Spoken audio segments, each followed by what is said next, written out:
I just wanted to respond to the grubby deal by Scott Morrison and Pauline Hanson to refuse to put in safeguards for the hiring credit JobMaker program.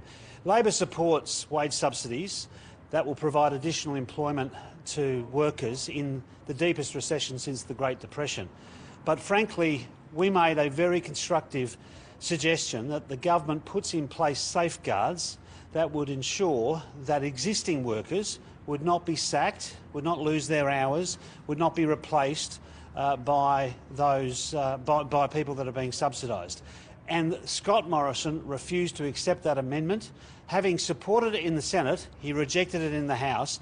And last night there was a grubby deal between One Nation and the government to prevent existing workers being safe. So we have a situation now where the government's introducing a scheme that may provide opportunities for rogue employers to do the wrong thing. Now, we think that's a terrible shame. The government could have taken the advice, not just of Labor, but most of the crossbench in the Senate, to actually put in place safeguards. That would ensure that the employment opportunities would be additional to the existing workforce. It would also mean that existing workers going into Christmas would not be fearful of losing their jobs to be replaced by those that are being subsidised. Cheaper, subsidised workers, of course, are a threat to existing workers if there are not safeguards in place. And of course, I didn't expect much from the dim-witted sort of Senator Malcolm Roberts or a few others, but frankly, I'd expected Pauline Hanson, who boasts about supporting workers in Queensland, would have done better. So let's remember what happened. One Nation supported the amendment and then, after a conversation with the government, chose to betray workers in Queensland and around the country by not putting safeguards in place. Happy to take any questions. Brendan, why do you think One Nation split will happen? Well, from listening to the debate, they have been hoodwinked or they've done a deal. They've either been told by the government there are sufficient safeguards, which there are not, and they've believed the words of the government, or indeed they've cut a deal for some other purpose. But frankly, that needs to be put to Pauline Hanson and Malcolm Roberts. I mean, you know, I don't think much of him. He's probably one of the most intellectually obtuse senators in our history. But I would have expected Pauline Hanson, who boasts about supporting workers, would have agreed that we had to have safeguards in place in order to make sure that workers that currently have jobs are not displaced by workers who might be subsidised. So another One Nation flip-flop.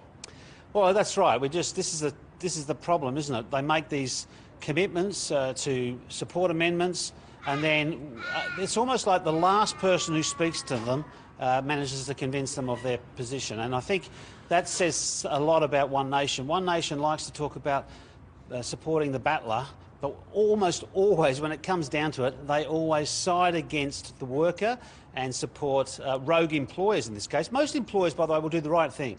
I'm talking about rogue employers who will game the system to cut hours from their existing workforce, or even worse, sack their workers and replace them with subsidised workers. So do you think that we're going to see a situation where if you're over 35 and a casual, your job's now at risk to be punted for someone that's under 35 and looking to be put on the JobMaker scheme? Well, we certainly are concerned about that, but it's not even over 35 if you think about it. Even those workers under 35 that have an existing job who are not subsidised and not eligible for the subsidy could be in danger. So all existing workers could be in danger of losing their work if we don't put in safeguards. Now, I think most employers will do the right thing. They're going to, if they can add to their staff, they're not going to hurt their existing staff. But but once you allow rogue employers to replace their existing workers with a subsidised workforce, then that really starts a terrible chain of events, which leads other employers to do the same thing. Now, we had an opportunity last night. One Nation was supporting Labor's position, the Greens and other crossbenchers were supporting Labor's position.